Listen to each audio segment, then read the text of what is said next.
And since Delena's 25, I've known her since she was like 5. Like, it's been a long time. And she's an awesome, awesome person, and I'm really excited to be here today because I know that Delena is not messing around. This lady, when she puts things together, boom, powerhouse. And I assume that you all are here for some powerhouse action, am I right? No, seriously, am I right? Are you here for some powerhouse action? Yeah! Today I want to talk with you about ownership. Ownership, it's just what we do. It's just what we do. To get us going, though, I want to tell you a story. It's an analogy, so you got to follow along or else you'll miss it. It's pretty deep. Is everybody ready for some deep? No, I'm just joking. It's too early in the morning for deep. It'll be silly. It's about a guy. It's about a woman. It's about a woman. She inherits some land from her grandparents. And when she first gets this land, it's covered with a forest. But she wants to make it into a farm.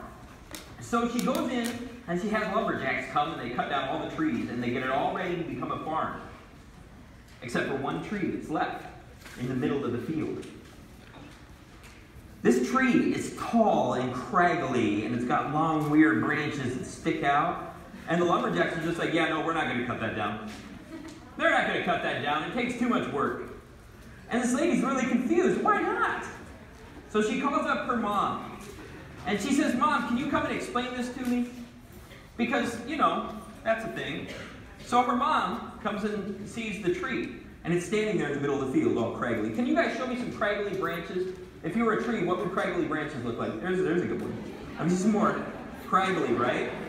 Craggly is an official word. I want to use that, craggly. If you dab in that, that's fine. Dab? All right. So, craggly branches on the tree in the middle of the field. And this young woman, this young farmer is looking at this tree. And she says to her mom, why wouldn't the lumberjacks cut it down? Now, her mom, she's what we call an adult ally. You guys know what adult allies are? Right? Adult ally. Ask your adults who you're with later on and they'll tell you. She asks her mom, what do I do with this tree? And her mom says, well, let me ask you some questions. The daughter says, okay, I want to be a farmer. I can hear some questions. Ask away. So the mom says, stop looking at the tree. She says, oh. She said, do you see that cat over there? There was a cat walking along the fence line, just a little kitty. It was a cute cat, but it was really focused. And it leaned down low, and it was preying. It was going after some prey. And this cat just walked along real slow. And the mom says, you see that cat? That cat is a really good hunter. That cat is going after some prey right now. And the young woman who's the farmer, she's like, what? But the mom's like, follow me, check this out. You see that cat? If you walk up behind it right now, you could sneak up behind it because it's so focused on being a good hunter. It's so focused that you could walk right up behind it right now and go boo, and the cat would jump. So the young farmer lady, she walks down to the cat, she goes boo, and the cat jumped. She goes back to her mom, she's like, so what does that have to do with my old craggly tree? And the mom says, check this out, check this out. You see that old bull standing over the next field? There was a fence, and there was an old bull standing in the corner. She says, you see that old bull? No matter what the weather is, if it's super duper hot, that old bull is going to stand there and guard the corner. If it's super duper cold and snowy, that old bull is going to stand there and guard the corner. If it's any kind of weather, that old bull is going to be there because you know what that old bull does? He guards the corner. That's his thing. And this young farmer lady's like, okay, what does that have to do with my craggly tree? The mom says you have to understand your tree. You see that old branch right there? That one? They step back from the tree and they look at it. And there's one big old weird branch and it's sticking out this way. She says that branch is covered with leaves. And all summer long when you're out here working in your field, she said the lumberjacks didn't cut the tree down because it has its own job. And all summer when you're out there taking care of your field, here at your farm, you're going to get hot because that sun is going to pour on you. All you have to do is go and stand underneath that branch and you'll get a little bit of shade. And the farmer daughter is like, oh, okay, that makes sense. But what are you talking about? And the old mom says, you see that other branch? That other branch is covered with beautiful leaves that spread a little bit further. It's craggy. But if it starts to rain in the middle of your farm work, you can go and take shelter underneath that branch and stay a little bit dry. And I was like, okay. What about the third branch? And there was this other third branch, and it was a big old craggy. If I had 3 arms, I'd do that one too. Can you show me your third arm? Your third arm branch? You have 3 branches. What does the third one look like? All right, so if everybody doesn't do this, and I just look like a dork up here on my own, give it a try. Show me some branches. What does the third one? All right. So the third branch is right there. The third branch is right there. And the daughter says, but what about the third branch? What is that for? She says, let's walk over to it. So they walk over to the branch. Everybody, I need you to reach up really quick and touch the bark on that branch. Just imagine that it's right above you. Touch that bark. What does that bark feel like? Does it feel smooth or is it bumpy? Is it soft or is it hard? Does it have sharp edges or is it nice and smooth like a madrona? Just feel that branch. All right, check this out. The mom says to the daughter, feel that branch. And the daughter says, okay. She says, sometimes when you're confused, and sometimes when you're lonely, and sometimes when you're on your own, you're going to need somebody to talk to. And you can just come to this old tree and talk to it, and it will tell you what you need to know. And the daughter says, ooh, Mom, that's really wise. And they step back from the tree. She says, but what's the point? What are you saying? And the mom says, everything has its own purpose. We just get to figure out what that is. The mom says, you have to own this tree because it's here in the middle of your field. And if you own this tree, it will give you what you need. If you own this tree, it'll give you what you need. I need everybody here to say, ooh. Now take 1 minute and talk at your table. What does that story have to do with ownership? What does that story have to do with ownership? Just talk at your table. Take a minute. Ready, set, go. There's no wrong answer. Say anything you want.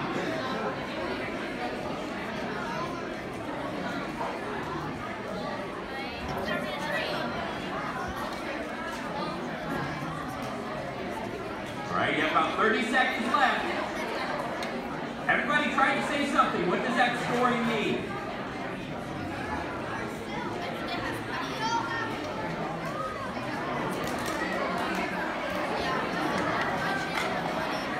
Take about 15 seconds and wrap that up. 15 seconds.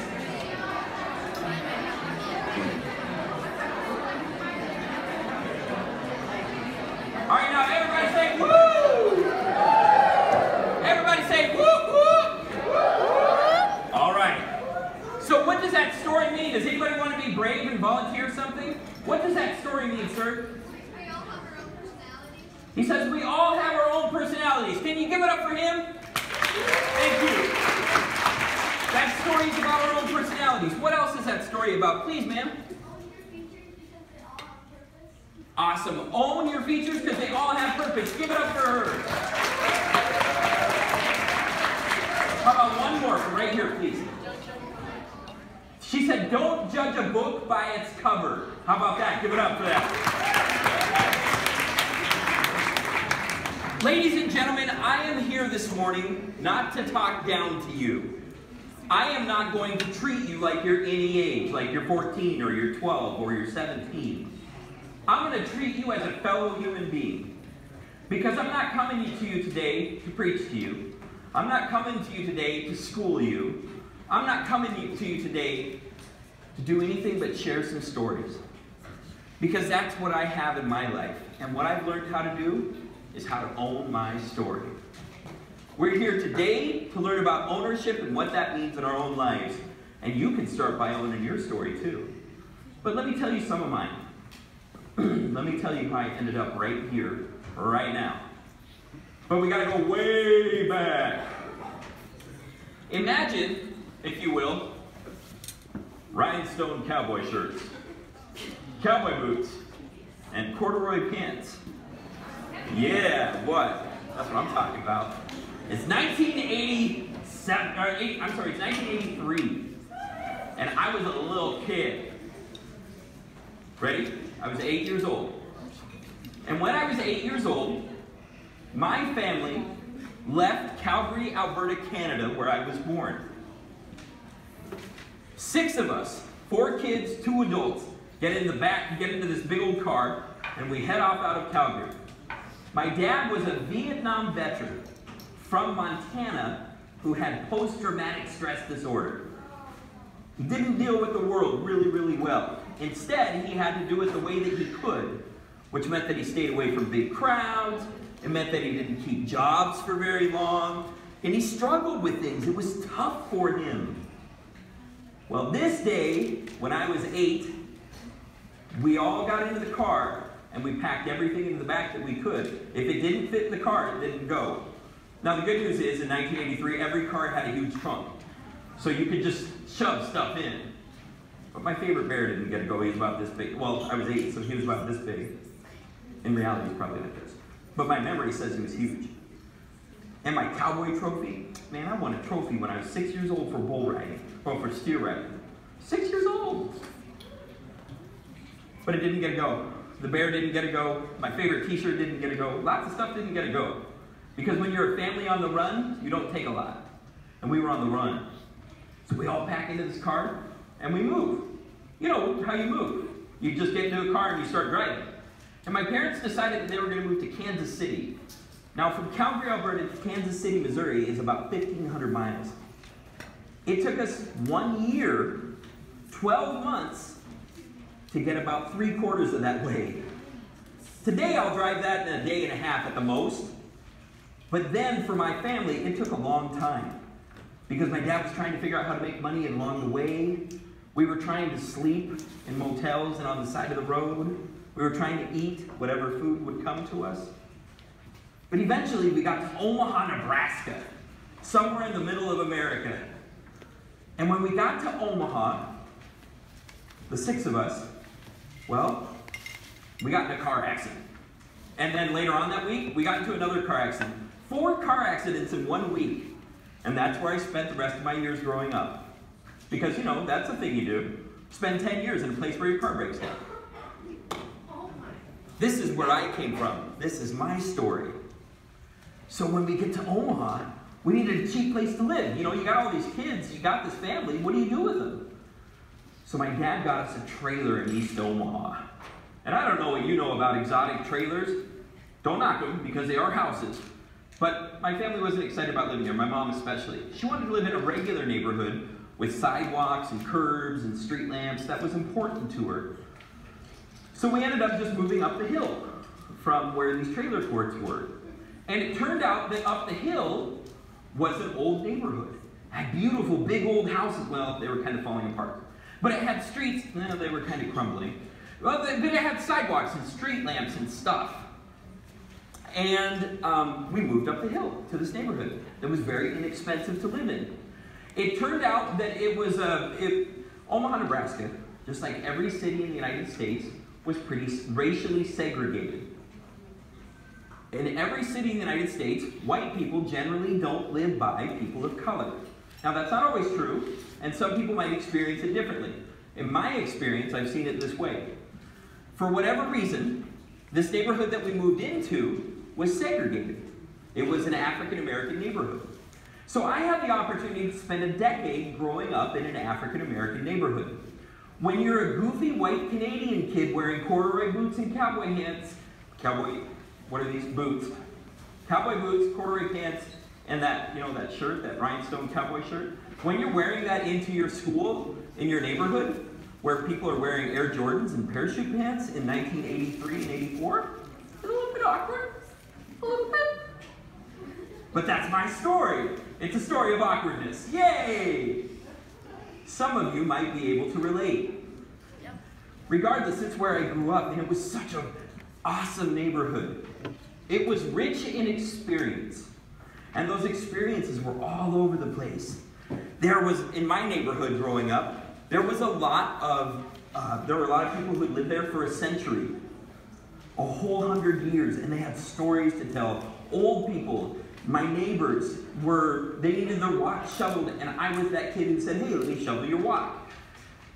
They needed somebody to walk them to the grocery store, and I said, hey, let me help you carry your groceries. I was that goofy kid, right?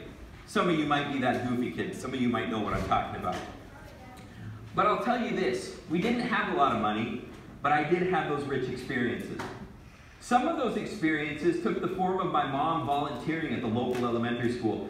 She couldn't work because she was a Canadian, and we were really nervous about working at that point illegally. And so my mom started volunteering around the neighborhood. She volunteered at the school, helped the PTA. She volunteered at the local nonprofit that did community work. She volunteered at the church. There's this big old Gothic church in the neighborhood, and she just asked if she could be their secretary for free. The church ended up paying her. The nonprofit later on hired her to be a Vista, which is a service position where you get to help people and get paid for it. And, she stayed involved in her kids' education as they grew older. And the outcomes were awesome. Well, I don't know about how awesome they were. The PTA asked me to be the Santa Claus when I was in 10th grade, which was the coolest thing I think I've ever done. Because if you want to be a Santa Claus for kids who have never seen Santa before. I was a young, goofy Santa, but hey, if that's what you got, then you use it. I ended up also having opportunities to volunteer at the food bank in the neighborhood. My family got food from the food bank to eat, but my parents weren't happy with just taking that food, so they made us come and help unload the truck. And I just thought, oh, we're helping to unload the truck. And you take the food off the truck and you put it on the shelves and you sort it out. And you take the food off the truck and you put it on the shelves and you sort it out. And you do that over and over. And I just thought, hey, what a great thing. This is going to be fun. Not really. It was a lot of hard work, a little bit of a pain in the neck. I don't know if any of you volunteer. Does anybody in here volunteer regularly? Raise up your hands. Raise them up high. Let's see it. If you volunteer regularly. Have you volunteered ever? Raise up your hands if you've ever volunteered. Look around the room. Here comes your story. It's going to come through the pipelines. Check this out. One night, my dad says to me, hey, bud. This is how he talked to me. Hey, bud. Grab your sleeping bag. We're going to go for a camping trip. I was a Boy Scout, that kid, right? And I thought, oh, camping trip, that'll be fun. That's a thing. So I got all ready to go into the woods and do the camping thing. Well, we actually went to a house that was about half built. That had a chain link fence around it. And when we got there, we climbed up to the second floor, and we laid out our sleeping bags right there underneath the stars. There wasn't a roof on this house yet.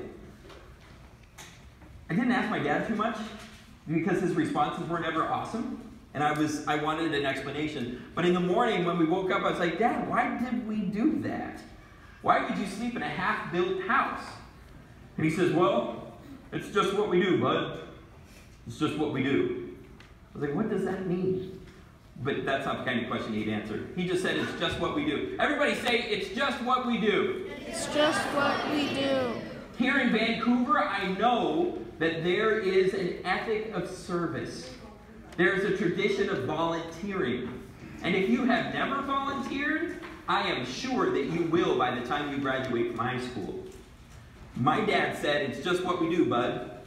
Later on, I ended up finding out that sleeping in that half-built house was something that we did for Habitat for Humanity. Habitat for Humanity is an international organization that builds houses in low-income neighborhoods to help low-income people own their own houses.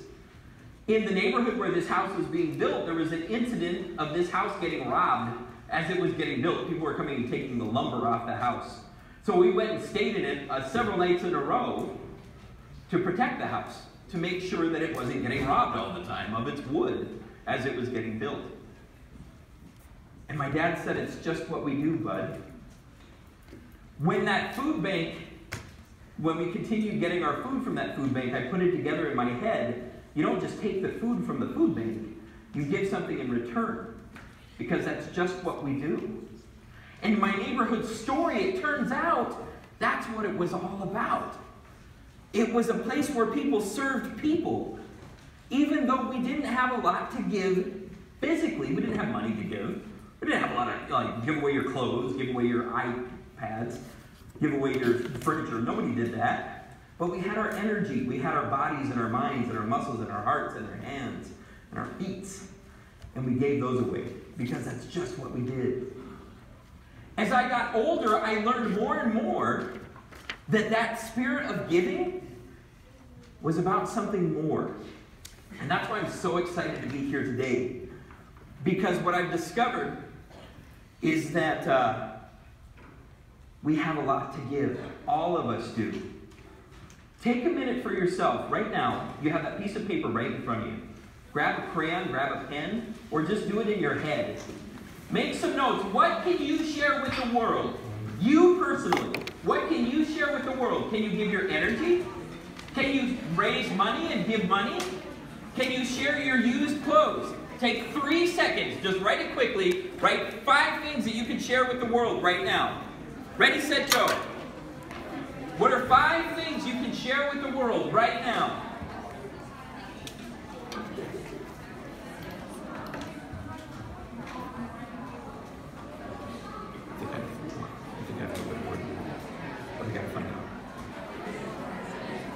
All right, finish that list up.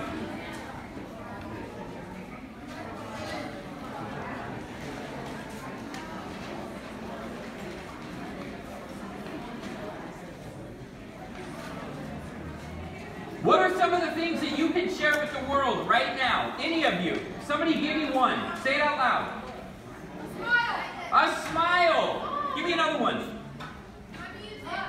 Music. Music. Give me one over here. Spirit. Spirit. Positivity. Positivity. Friends. Friends. Love. Generosity. Happiness. Optimism. Kindness. Joy. Inspiration. Empathy. Ladies and gentlemen, give it up for all of yourselves. That's what I'm talking about. We all have something to give to the world. When I was young, I found out that I could give my energy. As I got older, I kept learning. I needed caring adults around me, and I was surrounded by them. Not on purpose. Let me be clear about that. There weren't a lot of people who were intentionally saying, we got to do this guy right. Because our neighborhood needed a lot of people. They needed a lot of caring adults. But I did have those caring adults around me eventually. One of them was a man named Idu Mahili. Check out that name. Idu Mahili. Everybody say Idu Mahili. Idu Mahili. Man, Idu's a heck of a guy. Now he's an older guy, he's retired, he's calm. But when I was young, he was that guy. He was 6'4", and he had dreadlocks down to the middle of his back. And Idu Mahili, when he walked down the street, the kids ran up to him like he was on Sesame Street, man. And they loved him. Idu, Idu. I didn't understand why at first, and I was a little bit jealous because my little sisters knew Idu. And they loved him. And one day Idu came to my house, knocked on my door. Idu, my mom said, come in. And so my mom and Idu and I sat down, and Idu said to me, I was 14. He's like, Adam, I want you to come and help me teach this summer. I was like, what? I don't know anything about teaching. He said, oh, you just follow me and you'll figure out how to do it. I said, well, what are you teaching? He says, I'm teaching drama. I said, I don't know anything about drama. He said, oh, you know about drama. Some of you know what I'm talking about. Idu Mahili said that we were going to teach drama that summer, and we did. We went to 5 different places in our city, and we taught drama. They were public housing projects. And in the 1980s in Omaha, Nebraska, the public housing projects were tall. They were about 30 stories tall, and there were 5 different sets of them around the city. And they were very unfriendly places to be for the people who lived there and the people who came to visit. But when Idu Mahili came into the projects, they loved him because he brought positive, powerful energy to the people that he was teaching. And he didn't come to them and say, you need to do this, and you need to do this, and you need to do this. He came to them and said, what do you want to do? And he didn't come to just anybody, he came to young people. And ladies and gentlemen, this is where my life changed. This is what I found.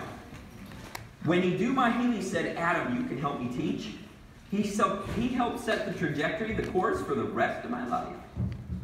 Because I spent 3 summers with him, teaching drama in these projects.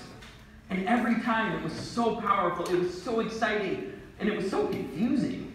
Because when you're a goofy white Canadian kid, you're trying to make sense of the world around you, and everybody else around you looks different, talks different, but shares the same spirit, and shares the same energy, it becomes a powerful thing. And in 3 summers, at the end of those 3 summers, I knew that that spirit, that energy, would continue to carry me for the rest of my life. I decided I wanted to be just like you do. So, let me get real with you though. The fact of the matter is, I will never be 6'4", and I'm okay with that. But next summer I'm going to grow my dreadlocks and they're going to be fresh. You can laugh at that, that's okay. I decided that I was going to work with young people, and so I started to. I didn't know that you could get a college degree in youth development. I didn't know that there were careers in youth work. I didn't understand that you could actually spend time with young people, being friends with young people, and making a living, not very much of one, but still making a living while you're doing it. I didn't get that at first. Instead, I just took any job that sounded awesome, where you worked with youth. So I worked at a drug treatment center for teenagers. They were sent there by the court. And these were very unhappy young people who had spirit and energy inside of them. And all that I had to do was lock and unlock the doors, keep people safe. So then I took another job working at a nature center. And I love nature, but I gotta admit to you guys, I am not a scientist. I love scientists. They are awesome people, but I am not one of them. Instead, I'm an excited teacher. And so I would take kids, and instead of going on the trail that's all nice and pointing out the leaves and talking about what kind of trees and plants and bugs those are, we would go down into the little creek ravine where it was all muddy, and we would get muddy in the mud, and we would walk really slow, and we'd pick up the mud and feel it in our fingers. And if you guys want an awesome experience, take a bunch of 6-year-olds and lay down in prairie grass and raise up your arms and wave them like a prairie. It's so cool. I got to do that for 2 years. They paid me for that. I didn't know that you could get a job doing this, but I kept going. I ran a youth center for a couple of years. I put together empowerment programs for the YWCA. I taught for Planned Parenthood. I did all kinds of different stuff that looked and felt like it was cool with young people. I think that some of you are here today because you are doing cool things right now. Are any of you doing cool things right now as part of what you're doing? Let me ask that again. Are any of you doing cool things right now that led you to TC2? Yes! I would bet. And I would bet that you're going to spend the day doing even more. I fell in love with Youth Action. It turned out that that's where my energy actually was, because I thought I was all over the place. But it turned out one day I got hired to work up in Olympia. I ended up moving out of Omaha. I lived in New York City. I lived in Taos, New Mexico. And I came to Olympia, Washington. And I got hired when I was 25 to be a youth ambassador. My job was simply to travel around the state and talk about youth involvement. One of my favorite places that I came to every year was right here in Vancouver for the Peace Jam. Peace Jam Northwest, where they brought in Nobel Prize winners to talk with young people. And it was such an exciting thing. Some of you adults, I'm sure that you can turn the dial back and get back to that memory. Because Peace Jam changed Vancouver. It's still going on over in Portland every year, and it's an exciting, exciting event. But I learned that Vancouver had a special energy, had a special spirit, had a special way with youth. And I think that all of you, can I get a yes? Yes! Does Vancouver have a special place for youth? Yes! Can we make it more special? Yes! Let's get there. Check this out. When I left Vancouver after that first year, way back in 2001, I knew that I was going to do something different. And then one day in September of 2001, a tragic thing happened. September 11th. And it was horrific, and it was terrible.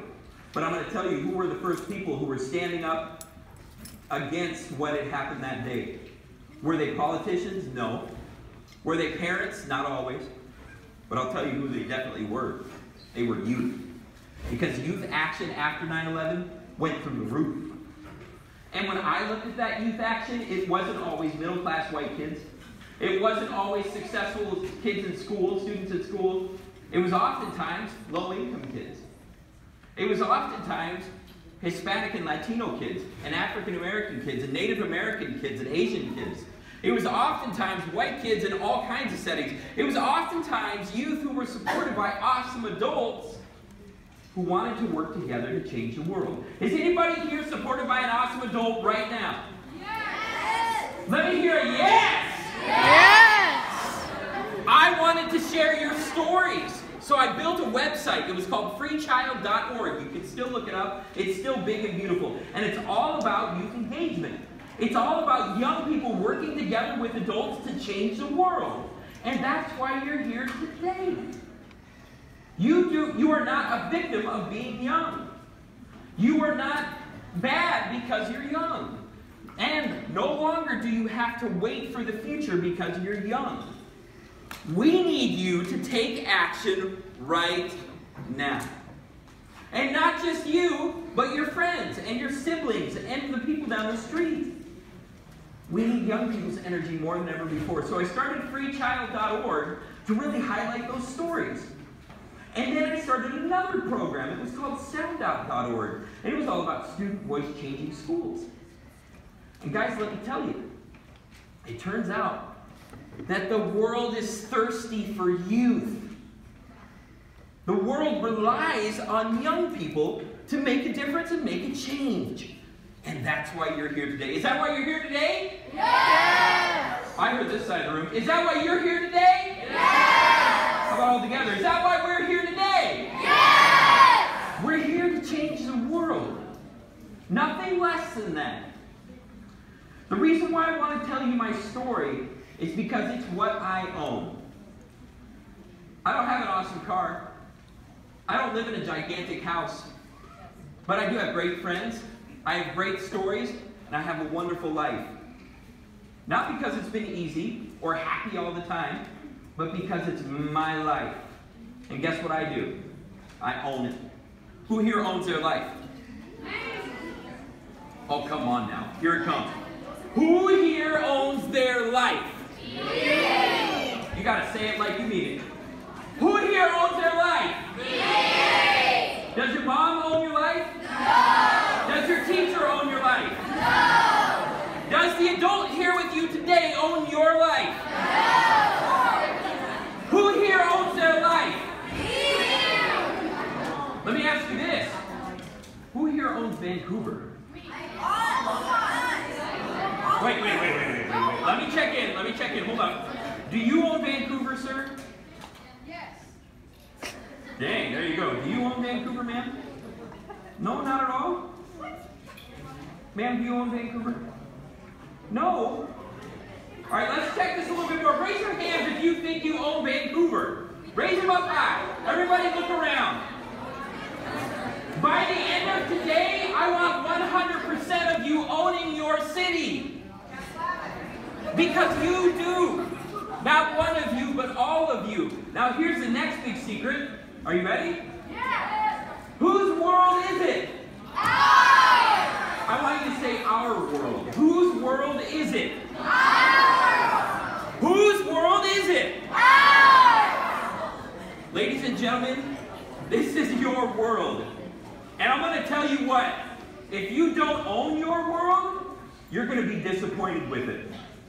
If you do own your world, you can change it now. Let me say that again. If you don't own your world, you're going to be disappointed with it. If you do own your world, you can change it now. Is anybody here ready to change the world? Yes. No, seriously. This is the point where I want everybody to stand up. Go ahead and do that thing. Stand on up. Up on your feet. Who wants to change the world? I need to hear I do and see some hands. Who wants to change the world? I do. Try that one more time. Who wants to change the world? I do. Folks, by the end of the day, I expect that we're all on board and we're moving forward. Are you ready to move forward? Yes. All right, one last story. Sit down real quick. All right, here's your last story. This one is also an analogy like the first one. Are you ready? It goes like this. It's very simple, and it's going to go a little bit fast. One day there was an old guy who lived up in a house on a mansion, on a hill. A house on a hill. But it wasn't just a house, it was a hovel. You guys know what a hovel is? H-O-V-E-L. It's a little tiny shack. And the shack was kind of falling apart. And this little old guy is laying in his bed one night, and it's absolutely pitch dark black, except for a gigantic full moon up in the sky. And as he's sleeping, a robber crawls through the window, because he didn't have any glass. He just crawled through the window. And the robber comes into the room, because there's only one room in the whole shack. And the robber looks around. You know how robbers do. And the robber looks on a shelf and it's bare, it's empty. And the robber looks underneath the desk and it's empty. And the robber can't find anything. And all of a sudden the old guy wakes up. He sits up in his bed. He says, "Hey, thanks for coming." The robber's like, "What?" He says, "Oh, I'm sorry, I'm just a poor person and I don't really have anything to give you." And the robber says, "Well, what?" And the guy, the old guy, says, "Wait, I have an idea." He takes off his robe and he hands it to the robber. And the robber blushes and he rolls the robe up and he crawls out the window and he runs away. And the old guy stands there smiling and he walks over to the window and he looks out. "Oh, I wish I had something more to give him. Poor guy." And then he says, "Oh, wait." And he looks up and he sees that big full moon. He says, "Oh, I could have given him the moon. I could have given him the moon." Everybody say, "Ooh." Ooh. The moon is the world, and it's yours to share with other people. I want to thank you all for having me today. I hope you have an awesome day. Thanks for coming to TC here. Thanks for having me. Bye, guys.